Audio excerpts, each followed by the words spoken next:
Praise the lord. హల్లెలూయా. దేవుని నామానికి మహిమ కలుగును గాక. ఆమేన్. ఈరోజు వాక్యం యొక్క అంశం వచ్చేసి కనికరము గల దేవుడు. నువ్వు నేను ఆరాధిస్తున్న దేవుడు ఒక ప్రేమ స్వరూపి. నువ్వు నేను ఆరాధిస్తున్న దేవుడు కనికరము గలవాడు. నువ్వు నేను ఆరాధిస్తున్న దేవుడు నువ్వు బాధపడుతూ ఉంటే చూస్తూనే ఉండేవాడు కాదు. నువ్వు అనేక రోజుల నుంచి ఇబ్బందులు పడుతూ ఉంటే నిన్ను చూసి ఆనందించేవాడు కాదు. కానీ మనుషులమైన మనము ఏమనుకుంటాము అంటే, నేను సంవత్సరాల తరబడి దేవుని మందిరంకి వస్తున్నాను, సంవత్సరాల తరబడి దేవుని మందిరంలో ప్రార్థన చేస్తున్నాను, సంవత్సరాల తరబడి దేవునితోనే ఉంటున్నాను, కానీ నా కుటుంబంలో ఎందుకు ఈ వ్యాధి సంభవిస్తుంది, నా కుటుంబంలో ఎందుకు ఈ రోగం అనేది సంభవిస్తుంది, నా కుటుంబ వ్యవస్థలో సమాధానం అనేదే లేదే, నా కుటుంబ వ్యవస్థలో నెమ్మది అనేదే లేదే, నా కుటుంబంలో ఎన్నో రోజులుగా రోగాలతోనే మూలుగుచున్నాము, లక్షలు దేవుని మందిరానికి ఇవ్వవలసిన మేము హాస్పిటల్కు ఖర్చు పెడుతున్నామే, ఏంటి మా పరిస్థితి ఏంటి? బహుశా ఆలోచనలో ఈ ఒక మందిర ఆవరణంలో వచ్చి కూర్చున్నావేమో, లేకపోతే ఈ లైవ్ లో ఉండి వర్తమానం వింటా ఉన్నావేమో. నీ ఆలోచనలో ఉన్న దేవుడు నీతోనే చెప్తున్న మాట ఏమిటంటే, ప్రియ సహోదరి, ప్రియ సహోదరుడా, నేను మిమ్మల్ని చూసి కనికరపడేవాడను. ఎన్నోసార్లు నువ్వు నా దగ్గర నుంచి త్రొట్టిల్లిపోయావు, ఎన్నోసార్లు నేను మీ చేయిని పట్టుకున్నప్పటికీ నా చేయిని విడిచిపెట్టి ఎన్నోసార్లు ఎన్నో రీతిలుగా వెళ్ళకూడని ప్రదేశాలకు వెళ్ళావు, తిరగకూడని చోటికి నువ్వు తిరిగావు, కూర్చోకూడని చోటికి కూర్చున్నావు, మాట్లాడని చోటికి వెళ్ళి మాట్లాడావు, నీ కన్నులు చూడకూడని దాన్ని నువ్వు చూసావు. అయినప్పటికీ కూడా ఈ భూమి పైన నేను సజీవ లెక్కలో ఉంచానంటే కేవలం నేను కనికరం గలవాడను కనుక గట్టిగా చెప్పట్లు కొట్టాయన మనం మహిమపడతాను. ఏదో మన దగ్గర ధనం ఉందని కాదు, ఏదో మన దగ్గర ఆస్తులు ఉన్నాయని కాదు, ఏదో మన దగ్గర అంతస్తులు ఉందని కాదు, కానీ ఆయన ఉచితమైన కృప మాత్రమే ఈ రోజు నిన్ను నన్ను సజీవ లెక్కలో ఉంచి ఉంది. ఎంతో మంది యొక్క 6వ నెలలో సజీవ లెక్కలు లేరు, ఎంతో మంది ఈ యొక్క 6వ నెలలో ఆరోగ్యవంతుల లెక్క లేరు, కానీ ఈ రోజు సజీవ లెక్కలో నిన్ను, నీ కుటుంబాన్ని, నీకు కలిగిన పిల్లలను, నీకు కలిగిన సమస్తాన్ని కూడా ఈ రోజు సజీవ లెక్కలో ఉంచి ఈ రోజు భూమి పైన ₹1 ఖర్చు లేకుండా నువ్వు ఆయుష్ను, ఆరోగ్యాన్ని అనుభవిస్తున్నావే. దేవుడిచ్చిన కృప కాదా? దేవుడిచ్చిన ఆశీర్వాదము కాదా? దేవుడిచ్చిన కనికరము కాదా? ఒక్కసారి మనల్ని మనం ఆలోచించుకున్నట్లయితే, నువ్వు భూమి పైన ఇక్కడ కూర్చొని ఈ వాతావరణంలో కూర్చొని శ్వాస ఫ్రీగా వదులుతున్నావు, గాలి పీల్చుకుంటున్నావు, వదులుతున్నావు, కానీ నువ్వేమన్నా ఖర్చు పెడుతున్నావా?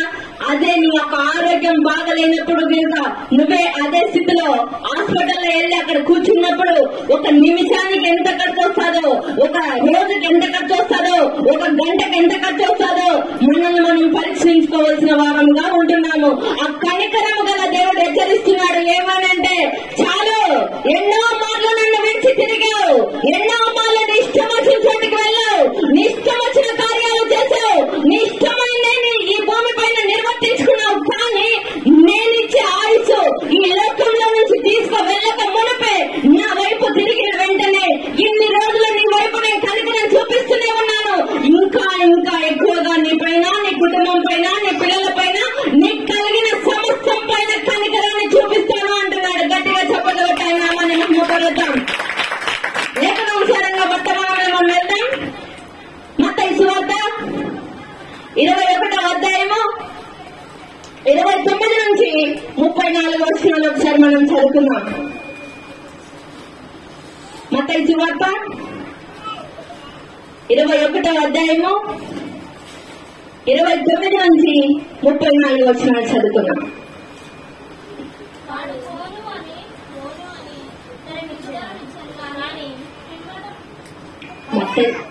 వారు ఎరికో నుండి వెలుచుండగా బహుజన సమూహము ఆయన వెంట వెళ్ళెను.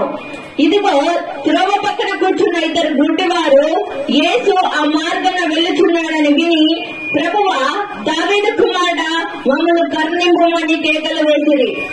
ఊరుకొండమని జనులు వారిని గద్దించింది. కానీ వారు ప్రభువా, దావీదు కుమారుడా, మమ్మల్ని కరుణింపమని మరి బిగ్గరగా కేకలు వేసి యేసు నిలిచి వారిని పిలిచి, నేను మీకేమి చేయుచున్నారని అడగగా వారు ప్రభువా, మా కన్నులు తెరవమనిరి. కాబట్టి యేసు కనికరపడి వారి కన్నులు ముట్టెను.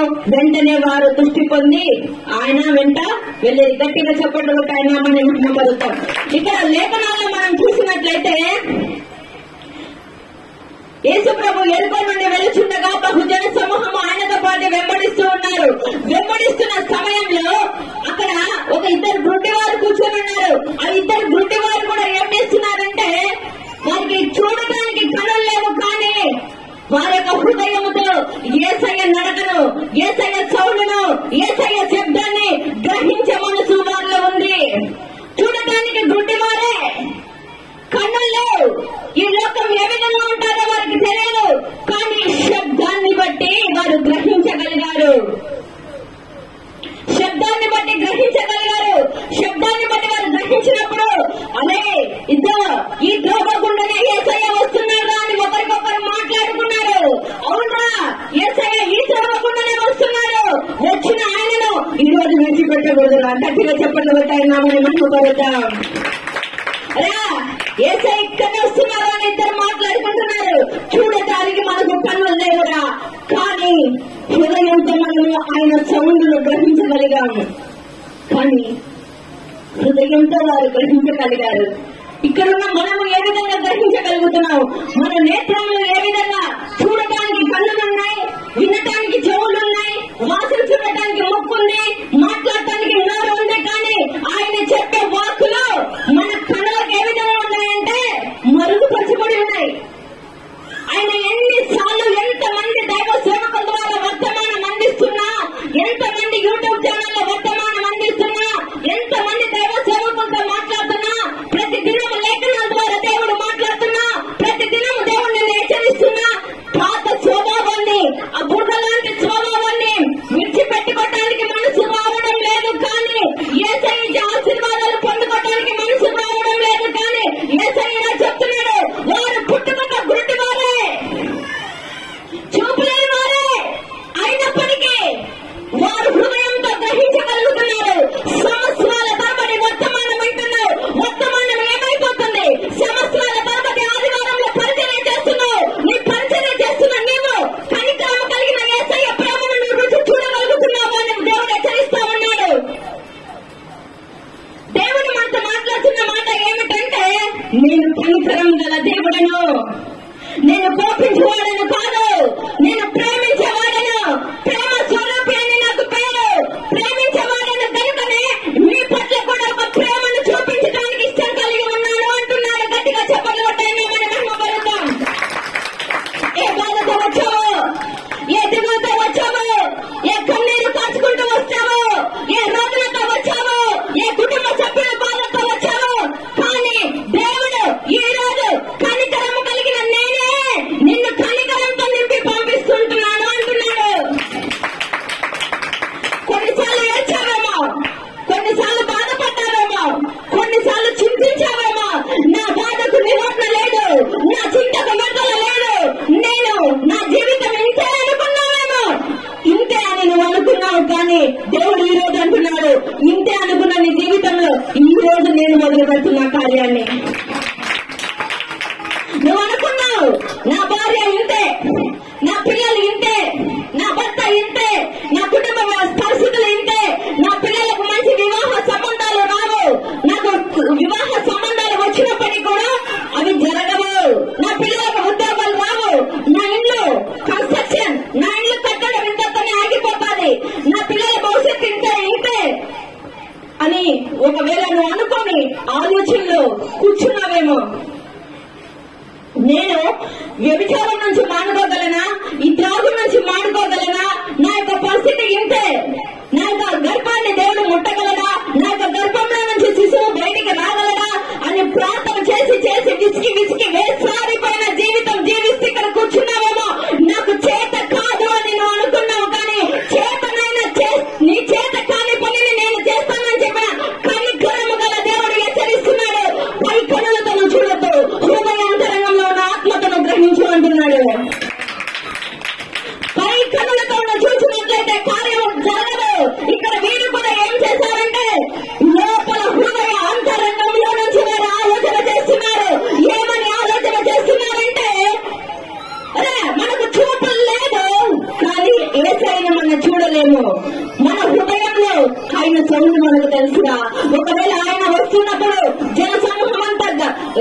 ఆయన చుట్టూ వెంబడిస్తున్నప్పుడు సౌండ్ వచ్చే సౌండ్ బట్టి విన్నారేమో.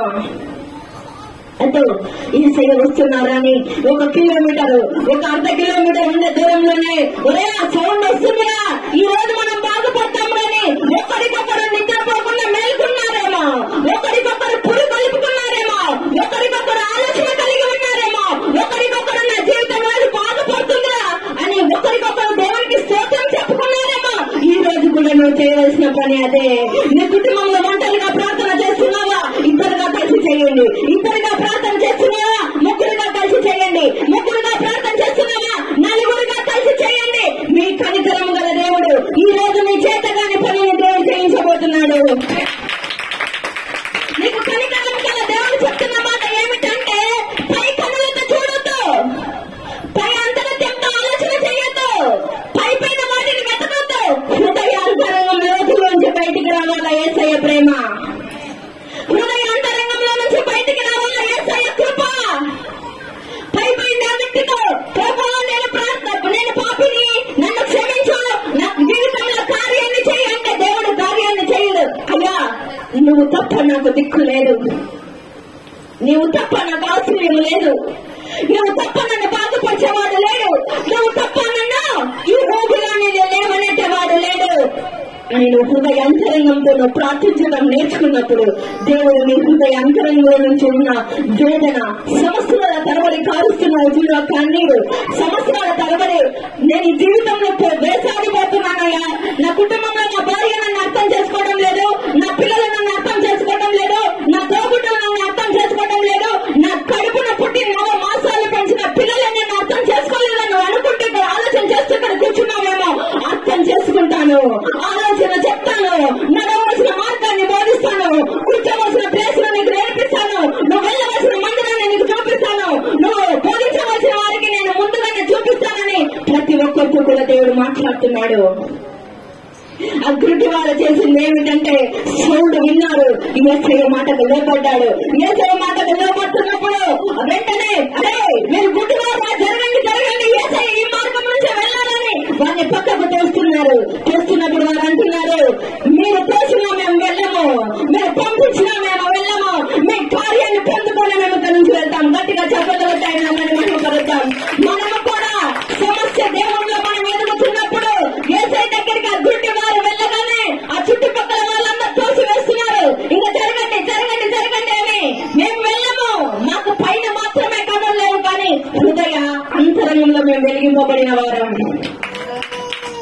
పై కథలతో మేము యేసయ్యను చూడడంలా, హృదయ అంతరంగంలో చూసే కళలు మనందరికీ దేవుడు దయచేయును గాక. ఈ లైవ్ లో ఉన్న పిల్లలందరికీ దేవుడు దయచేయును గాక. హృదయ అంతరంగంలో నుంచి యేసయ్య మీద ప్రేమ మనము చూపించినప్పుడు ఆ కనికర స్వరూపైన దేవుడు, ఆ ప్రేమామూర్తి అయిన దేవుడు 2000 సంవత్సరాల క్రితం ఆ కల్వరి శిలువలో రక్తాన్ని కార్చాడే, ఆ రక్తం కార్చిన యేసయ్య ఈ రోజు చెప్తున్న మాట, నిన్ను విడువను, ఎడబాయను, ఎప్పటికి కూడా నేను నడిపించే దేవుడను నేనే. ఈ భూమి పైన నువ్వు జీవించినంత కాలం నీతో నడుచువాడను నేనే. ఈ భూమి పైన నీ కనులు మూసిన తర్వాత పరలోకంలో ఉండేవాడను కూడా నేనే. నాతో పాటు నిన్ను వెళ్ళవేళలా ఉంచుకోవాడను నేనే అంటున్నాడు. గట్టిగా చెప్పట్లు పెట్టాయినా మనం నమ్ముకలుగుతాం. ఎలాంటి హృదయం మనకు కావాలి, ఎలాంటి ఆత్మతో మనం నింపబడాలి, ఎలాంటి ఆత్మ కలిగి మనం జీవించాలి అంటే ఇక్కడ మనం లేఖనాలను చూసినట్లయితే వారిని చెప్తున్నారు, గుడ్డివారిని నువ్వు ఊరుకోండము, నువ్వు కేకలు వేయొద్దు అంటున్నారు. కానీ నువ్వు కూడా నువ్వు మందిరానికి వస్తున్నప్పుడు నీ చుట్టుపక్కల వారు నిన్ను చూసి కేకలు వేస్తున్నారేమో. ఇంకెన్ని రోజులు మందిరానికి వెళ్తావు, నీ జీవితంలో కార్యం జరగదు. ఇంకెన్ని రోజులు మందిరానికి వెళ్తావు, నీ జీవితం ఇంతే. ఇంకెన్ని రోజులు మందిరానికి వెళ్తావు, నీ కుటుంబ వ్యవస్థలో మార్పు రాదు. ఇంకెన్ని రోజులు మందిరానికి వెళ్తావు, ఆరోగ్యంలో నువ్వు లేవు. ఇంకెన్ని రోజులు మందిరానికి వెళ్తావు, జీవితాంతం నీ మందిరంలోనే ఉంటావా? నువ్వు పరిచర్య చేస్తున్నావు కానీ నీ కుటుంబంలో సమాధానం ఎక్కడా? నువ్వు మందిరానికి క్రమం తప్పకుండా వెళ్తున్నావు కానీ నీ జీవితంలో ఆదరణ ఎక్కడా? నువ్వు సంవత్సరాల తరబడి దేవుళ్ళలోనే ఉంటున్నావు కానీ నువ్వు చూడవలసిన బ్లెస్సింగ్స్ ఎక్కడ చూసావు, నువ్వు చూడవలసిన దీవెనలు ఎక్కడ చూసావు అని అనేకులు నిన్ను ఊరుకొండమని నీ ఆత్మీయతను అణచివేస్తున్నారేమో. కిలోమీటర్లు మైళ్ళు దాటి మందిరానికి వెళ్ళడం ఎందుకు? నువ్వు ఎలాంటి పరిస్థితులలో ఇక్కడ నుంచి అక్కడికి వెళ్ళడం ఎందుకు అని నిరుత్సాహపరుస్తూ నీ యొక్క ఆత్మీయ స్థితిని దిగజారుస్తున్నారా? భయపడద్దు. కనికరం గల దేవుడు చెప్తున్నాడు, ఈ రోజు నీ పట్ల నేను ఒక కనికరాన్ని చూపించబోతున్నా, నీ కుటుంబం పట్ల ఒక కనికరాన్ని చూపించబోతున్నా, నీ పిల్లల పట్ల కనికరాన్ని చూపించబోతున్నా. దేవుడు చెప్తున్న మాట ఏమిటంటే, పైకలతో చూడడం మానేయండి. అగ్గుంటి వారు హృదయాంతరంగంలో నుంచి చూసినట్లు నీ కన్నులు హృదయాంతరంగంలో ఉన్న వాటిని వెతకాలా, హృదయం అంతరంగంలో ఉన్న వాటి కోసం పరిగెత్తాలా. హృదయాంతరంగంలో ఉన్న ఆ దేవుని ప్రేమను రుచి చూసిన నీవు ఆయన పరీక్షల కొరకు పరిగెత్తాలా, ఆయన మీటింగ్స్ కొరకు పరిగెత్తాలా, ఆయనను ప్రార్థించడం కోసం పరిగెత్తాలా, ఆత్మీయ స్థితిలో ఎదగడం కోసం పరిగెత్తాలా. ఎదిగే కొద్ది నిన్ను దేవుడు ఒదిగి ఉండి అనేకుల యొక్క తల ఎత్తువాడు కూడా ఆయనే. కాబట్టి చాలా మందిరాలలో కానీ మనం ఎక్కడన్నా చూసినప్పుడు కానీ చాలా మంది చెప్పిన మాట ఏమిటంటే, మేము సంవత్సరాల తరబడి మందిరానికి వెళ్తున్నాము కానీ మా జీవితంలో ఎందుకో కార్యాలు జరగడం లేదు అని చాలా మంది చాలా రీతులుగా ఆలోచన చేస్తారు. కానీ ఆలోచన చేయని అవసరం లేదు. నువ్వు సంవత్సరాల తరబడి నువ్వు మందిరంలో చేసిన పరిచర్య ఎక్కడికి వెళ్ళలేదు. సంవత్సరాల తరబడి దేవుని మందిరంలో నువ్వు పాదల దగ్గర గుమ్మం దగ్గర కావలి కాచావే, ఎక్కడికి వెళ్ళలేదు. ఒక్కరోజు నీకు దీవెన తీసుకురాబోతుంది.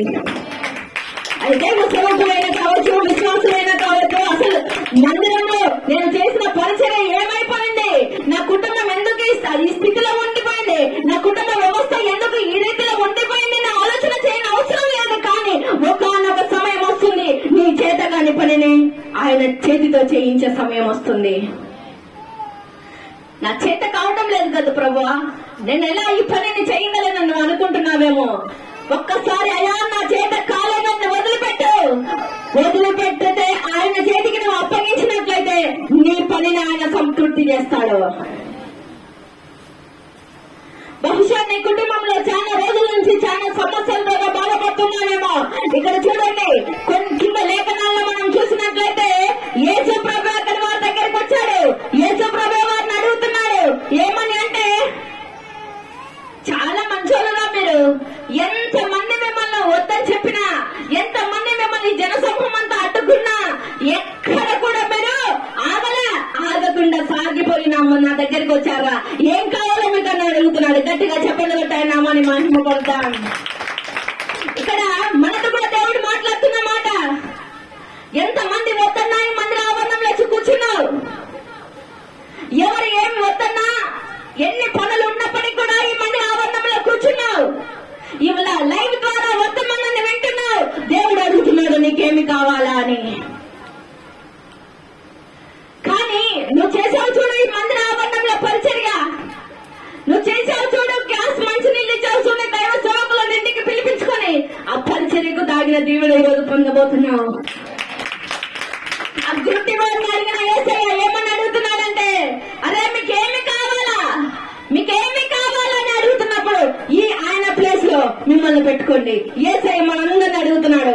సంఘానికి ఏం కావాలని అడుగుతున్నాడు, ఇక్కడ కూర్చున్న మీకు ఏం కావాలని అడుగుతున్నాడు, ఈ శబ్ద తరంగం ద్వారా కూర్చున్న వార్త ఏమి కావాలని అడుగుతున్నాడు, బయట శబ్ద తరంగం ద్వారా వింటున్న వార్త అడుగుతున్నాడు, లైవ్ ప్రోగ్రామ్ లో వింటున్న వార్త అడుగుతున్నాడు. ఏమనంటే మీకేమి కావాలా అడిగేది నువ్వు విశ్వాసంతో అడుగు. వీళ్ళు చెప్తున్నారు, ప్రభు మా కన్నులు తెరవలనని వెంటనే వారు దృష్టి పొంది ఆయన వెంబడించిరి. చూడు, వెంటనే ప్రభు మా కన్నులు తెరిపించు ప్రభు అన్నప్పుడు వెంటనే ఏం చేశారు యేసయ్య, వారి యొక్క కన్నులు తెరిచాడు. నువ్వు కూడా మొదట అడగవలసిన పని ఏమిటంటే, సంవత్సరాల తరబడి నేను మందిరానికి వెళ్తున్నానయ్యా, నా హృదయం ముయ్యబడింది, నిన్ను చూసే కన్నులు నాకు లేవు, వాక్యాన్ని అనుసరించే మనసు నాకు లేదు, వాక్యానుసారంగా బ్రతికే జీవితం నాకు లేదు, వాక్యానుసారంగా నా జీవితాన్ని నా కుటుంబాన్ని కట్టుకొని దయని స్థితిలో నేను లేను. ఏమైపోతుంది నా యొక్క విన్న వర్తమానాల్లో నేను ఆలోచిస్తున్నావా? మార్కు సువార్త 14వ అధ్యాయము 18-19 వచనాల్లో మనం చూస్తున్నట్లయితే, సంవత్సరాల తరబడి నువ్వు మందిరానికి వస్తున్నావు, సంవత్సరాల తరబడి వర్తమానం వింటున్నావు. వర్తమానం విన్నప్పుడు మాత్రం అగోబాల చెప్పినారు పాస్టర్స్, పాస్టర్ అబ్బాల చెప్పింది, పాస్టర్ అబ్బాల చెప్పాడు, ఈ రోజు ఆ యొక్క బల పాట పాడింది, ఆయన బల పాట పాడినాడు, ఇది కాదు నేను ఉచ్చరించవలసింది. ఒకసారి చూద్దాం. మార్కు సువార్త 4వ అధ్యాయము 18-19 వచనాలు.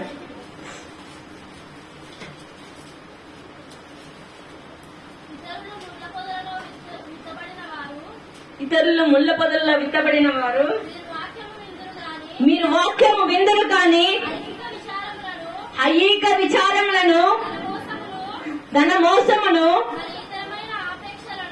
మరి ఇతరమైన ఆపేక్షలను లోపల చొచ్చి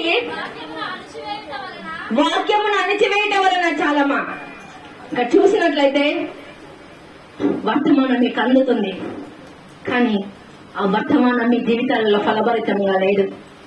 ఈ లైవ్ లో కూర్చున్న బిడ్డలకు కూడా వర్తమానం అందుతుంది, కానీ ఈ వర్తమానం వారి జీవితాలలో ప్రతిదినం పాటించటంలా. వర్తమానాన్ని వింటున్నారు, శ్రద్ధగా వింటున్నారు, వర్తమానాన్ని బాగా వింటున్నారు, కానీ విన్న వర్తమానం ఆ గేట్ దాటి అవతలకి వెళ్లేసరికి ఇక్కడనే విడిచిపెట్టి వెళ్తున్నారు, కానీ ఆ వాక్యంలో ఉన్న సారాన్ని చురుక్కోలేని స్థితిలో ఉంటున్నారు.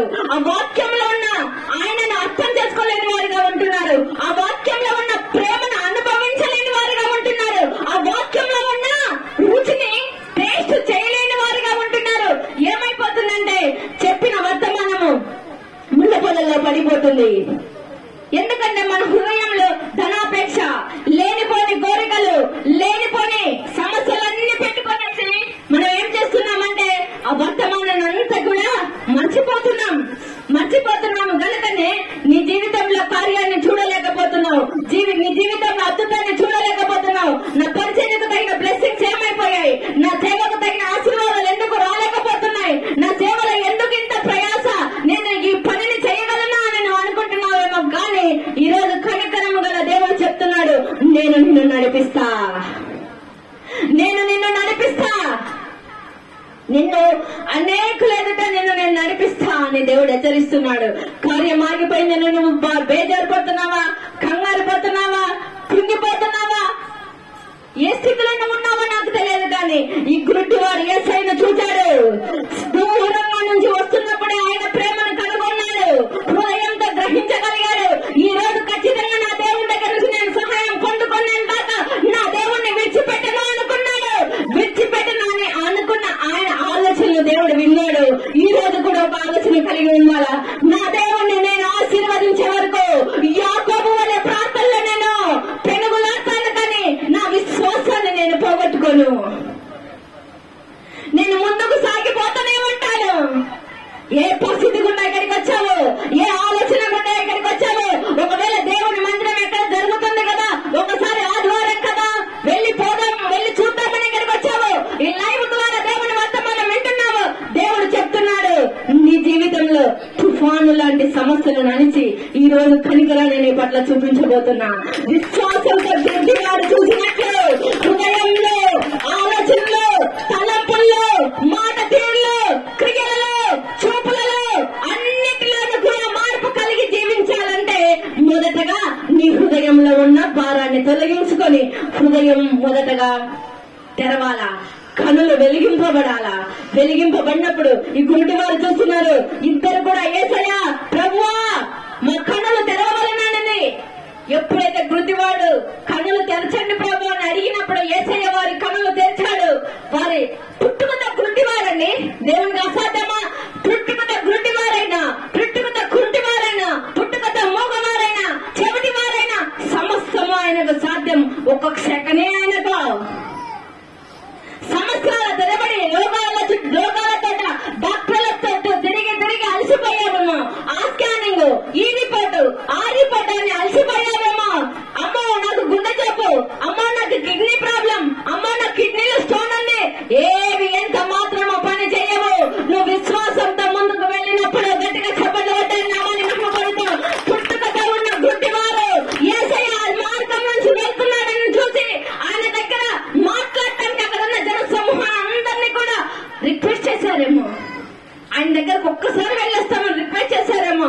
ఇంట్లో కూడా నువ్వు కూడా ఒక్కసారి ఈ ఒక్క సంవత్సరం చూస్తా, ఈ 2 సంవత్సరాలు చూస్తా, ఈ 3 సంవత్సరాలు చూస్తా, ఈ ఒక్క రోజు చూస్తా, ఈ ఒక్క నెల చూస్తా, నా జీవితంలో నా దేవుడు గర్భాన్ని నిలబెడతాడేమో, నా జీవితంలో ఈ రోజు నా కార్యాన్ని చేస్తాడేమో అని ఇంట్లో వాళ్ళ చేత ఆలోచన చేసి రిక్వెస్ట్ చేసి నువ్వు ఇక్కడికి వచ్చావేమో. రిక్వెస్ట్ చేసి తెలుగులో ఏమంటారంటే ప్రతిమానుకొని ఇక్కడికి వచ్చావేమో, కానీ దేవుడు చెప్తున్నాడు, ఆ ప్రతిమానుట నేను చూసా, నీ కన్నీరు నేను చూసా, నీ బాధ నేను చూసా, నీ వేదన నేను చూసా.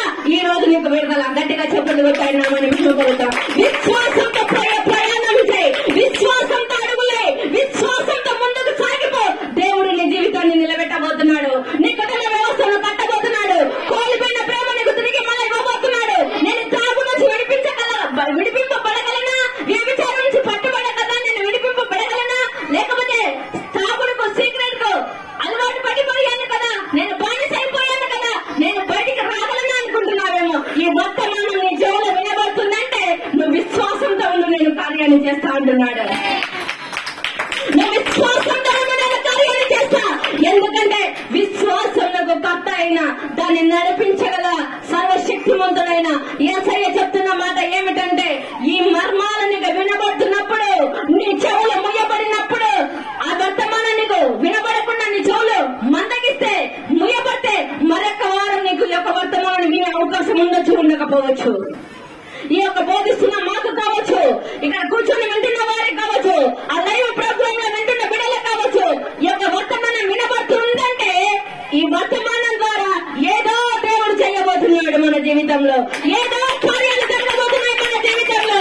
గుడ్డివారు విశ్వాసంతో పూర్తిగా చూడడానికి మాత్రమే పుట్టుకతో గుడ్డివారు, కానీ హృదయాంతరంగంలో యేసయ్య ప్రేమ రుచి చూసిన వారు. మనం ఎట్లున్నామంటే పైన చూసే కార్యాలు, యేసయ్య చేసే కార్యాలు, అయ్యో గుడ్డివారిని చూపిస్తారే, మొహవాన్ని మాట్లాడిస్తున్నారే, చోటివాన్ని విడిపిస్తున్నారే, ఆ టీవీలో అనేకల ద్వారా దేవుడు మాట్లాడి రిపోర్ట్లన్నీ కార్బార్ చేసేస్తున్నారే అని కళ్ళతో చూస్తున్నాము, కానీ హృదయంతో ఆలోచన చేయలేని బిడ్డలుగా మనం జీవిస్తున్నాం.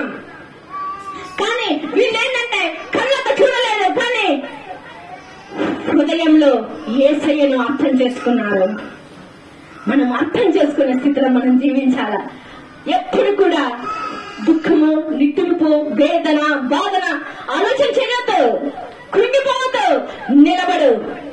నిలబడినప్పుడు కొంచెం నిలబడ్డావా, ప్రాంతంలో ఈ స్థితిలో ఉన్నావా, పర్వాలే, ఈ రోజు ఇట్లా ఈ స్థితికి తీసుకుపోతున్నాడు.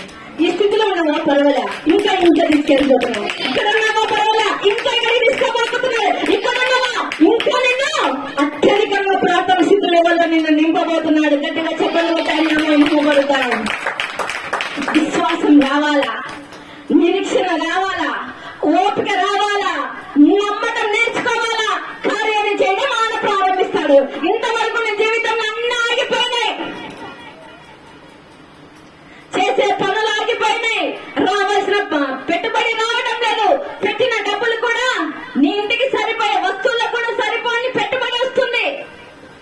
పిల్లల పరిస్థితి ఏంటి, నా భవిష్యత్తు ఏంటి, ఉద్యోగం ఏంటి, నా యొక్క భార్య అనారోగ్య పరిస్థితి ఏంటి, నా యొక్క సమాధానం ఏంటి, నా యొక్క నెమ్మది ఏంటి, నా యొక్క రోగం ఏంటి, నేను నడవలేని పరిస్థితిలో ఉన్నానే, నేను కృంగిపోయిన స్థితిలో ఉన్నానే, నా యొక్క భయంకరమైన పోరాటాల మధ్య నేను ఉన్నానే, నా భర్తకి ఇంకెన్ని రోజులు నేను ఈ విధంగా నా భర్తతో పోరాటం చేయాలా, నా భార్యతో పోరాటం చేయాలా, నా పిల్లలతో పోరాటం చేయాలా అని నువ్వు అనుకుంటున్నావేమో.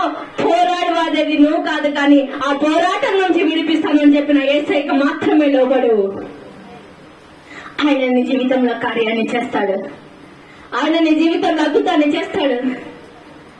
కాబట్టి ఏ స్థితి గుండా నువ్వు వచ్చావో తెలియదు, ఏ పరిస్థితి గుండా నువ్వు వచ్చావో తెలియదు, కానీ దేవుడు చెప్తున్న మాట యెషయా గ్రంథం 51:11 లాస్ట్ వచనంలో ఒక మాట ఉంది. యెషయా గ్రంథం 51వ అధ్యాయము 11వ వచనం. దుఃఖమును నిట్టూర్పును తొలగిపోవును. ఈ రోజు దేవుడు మనకు ఒక ప్రవచనాత్మకమైన వర్తమానాన్ని ఇస్తున్నాడు. నీ యొక్క దుఃఖము, నీ యొక్క నిట్టూర్పు అన్నిటిని కూడా నేను చూసా. ఈ రోజు నుంచి సేవను అభివృద్ధి చేస్తా. లైవ్ లో వింటున్న బిడ్డలు కావచ్చు, ఇక్కడ కూర్చున్న బిడ్డలు కావచ్చు, సేవను అభివృద్ధి చేస్తా. మీ యొక్క ఆత్మీయ స్థితిలో నేను జోక్యం చేసుకుంటా, మీ కుటుంబ వ్యవస్థలో జోక్యం చేసుకుంటా, మీకు కలిగిన అనారోగ్యాలలో నేను జోక్యం చేసుకుంటా. డబ్బులు ఇచ్చి చిక్కుబడిపోయావా, ఆ బానిస బ్రతుకుల నుంచి విడిపించి నీకు రావాల్సిన డబ్బులు నీకు ఇప్పిస్తా. నువ్వు కట్టలేక ఇబ్బంది పడుతున్నావా, నీకు రహస్య స్థలం ముందు దాచి ఉంచిన ధనాన్ని నేను నింపి నీ అప్పులన్నీ కొట్టివేస్తా. ఎప్పుడంటే నువ్వు విశ్వాసంతో నమ్మినప్పుడు. కాబట్టి నీ జీవితంలో ఇన్ని రోజులు పరిచర్య కుటుంబ వ్యవస్థలో సమాధానం లేక, నిట్టూర్పు లేక, ఎన్నెన్నో బాధలతో, వేదనతో కుంగిపోయావేమో. ఈ లైవ్ ద్వారా ఇక్కడ కూర్చున్న బిడ్డలతో అందరితో ఒకటే సమాధానం చెప్పాడు, నీ దుఃఖాన్ని తొలగిస్తా, నీ నిట్టూర్పుని విడిపిస్తా. అంతే. ఈరోజు అది మన జీవితంలో జరగబోతుందని మనం విశ్వసిస్తే ఖచ్చితంగా దేవుడు కార్యం చేస్తాడు. ఒక గొప్ప దైవ సేవకుని ద్వారా యొక్క మాట నేను విన్నాను. అప్పుడప్పుడే ఒక కుటుంబం, అన్య కుటుంబం దేవుని నమ్ముకుంది. నమ్ముకున్న తర్వాత ఆ కుటుంబంకు ఒక కుమారుడు ఉన్నాడు. ఆ కుమారుడు ఏం చేశాడంటే, తల్లి కుమారుడు ఇద్దరు కలిసి మందిరానికి వెళ్ళేవాడు. భర్త మాత్రం మందిరానికి వెళ్ళడానికి ఒప్పుకునేవాడు కాదు.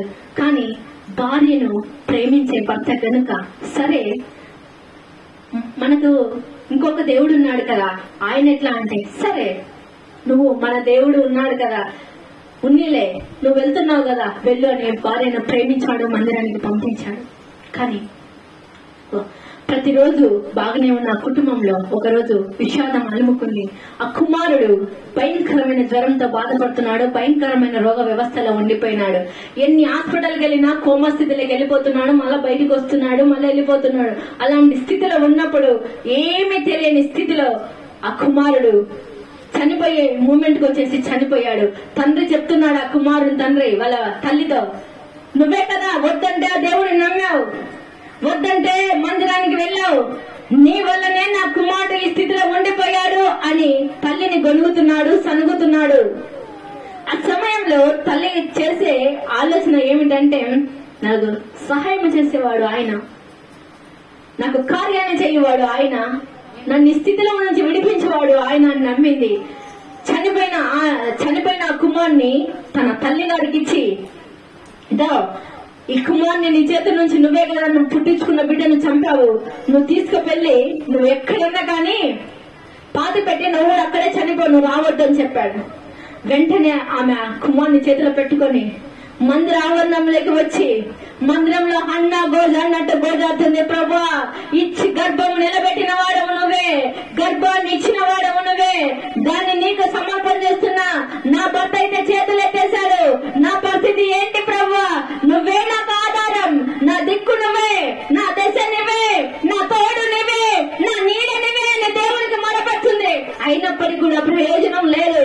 ప్రయోజనం లేక వెంటనే కుమ్మం నా చేతుల మీద నుంచి తీసుకొని వెళ్లి ఒక కాలువ దగ్గరికి వెళ్ళి, ఒక బ్రిడ్జ్ లాగా ఉన్న దగ్గరికి వెళ్ళి, ఆ చేతులు కూడా ఆ కుమార్ని నీళ్ళలో వేయడానికి ఇష్టపడక ఆ తల్లి ఏడుస్తూ అక్కడే వదిలిపెట్టి ఆ బ్రిడ్జ్ పైకి వెళ్ళి నేను చనిపోతానని ఒక కాలుతో ముందుకే నెట్టేసరికి ఆ తల్లి ఒక స్వరం వినిపిస్తుందంట, మమ్మీ మమ్మీ నేను బ్రతికాను, యేసయ్య నన్ను బ్రతికించాడు, యేసయ్య నన్ను బ్రతికించాడు అని. వెంటనే తల్లి కుమారుడు ఇరువురు కూడా చనిపోవాలనుకున్న వాళ్ళు వెంటనే తిరిగి వాళ్ళ ఇంటి దగ్గరికి వెళ్లారు. ఇంటి దగ్గరికి వెళ్లిన వెంటనే తన తల్లి డోర్ తీయండి అని వాళ్ళ భర్త గారిని పిలిచినప్పుడు వాళ్ళ భర్త డోర్ తీయడానికి మనసు సహకరించలే. నువ్వు మనసు వచ్చినావా, దరిద్రం పోయిందనుకుంటే ఆ దరిద్రం మళ్ళా తెరుచుకొచ్చి మళ్ళా నా ఇంటి దగ్గరికి వచ్చినావా, నువ్వు నా కుమారుని చంపినప్పుడే నిన్ను నేను ఎప్పుడో వదిలిపెట్టాలనుకున్నా, కానీ మళ్ళా వచ్చేసినావా, నువ్వు ఇంకా చావలేదా అని తన తల్లిని తన భర్త అనడం కుమారుడు విన్నాడు. కుమారుడు విని ఏం చేస్తున్నాడంటే, తన తల్లికి డోర్ తీయకుండా ఉంటే, డాడీ నేను వచ్చేసా, యేసయ్య నన్ను బ్రతికించాడు. ఆ టైంలో ఆ కుమారుడు పిలవకుండా ఉండంటే అలా డాడీ ఊళ్ళో వేసుకోవటానికి ఫ్యాన్ కు రెడీ అవుతున్నాడు. వెంటనే ముగ్గురు మోకాలు యేసయ్యను సొంత రక్షకుని అంగీకరించారు. వెంటనే ఈరోజు చైనా ప్రాంతంలో వాళ్ళొక పౌరులు, ఈరోజు చైనా ప్రాంతంలో లక్షల జన సమూహంతో వాళ్ళ పరిచర్య సాగిపోతుంది. గట్టిగా చప్పట్లు కొట్టాయి నామాన్ని మహిమపరుస్తారు. మన జీవితంలో అసాధ్యమైన వాటిని సాధ్యపరచగల వాడే నువ్వు నమ్మిన నజరేయుడైన యేసయ్య. నువ్వు నమ్మిన నజరేయుడైన యేసయ్య. చిన్న కాలు నొప్పికే సనుకుంటున్నావేమో, చిన్న రోగానికే సనుకుంటున్నావేమో, చచ్చిపోయిన డెడ్ బాడీస్ లేపే అధికారం మన యేసయ్యది. అప్పుడు ఒక ప్రేమ కాదు, ఇప్పుడు ఒక ప్రేమ కాదు, ఇప్పుడు ఎలా ఉన్నాడు, అప్పుడు ఎలా ఉన్నాడు, ఎప్పటికీ ఇప్పుడు అప్పుడు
దేవుడే పుట్టించబోతున్నాడు.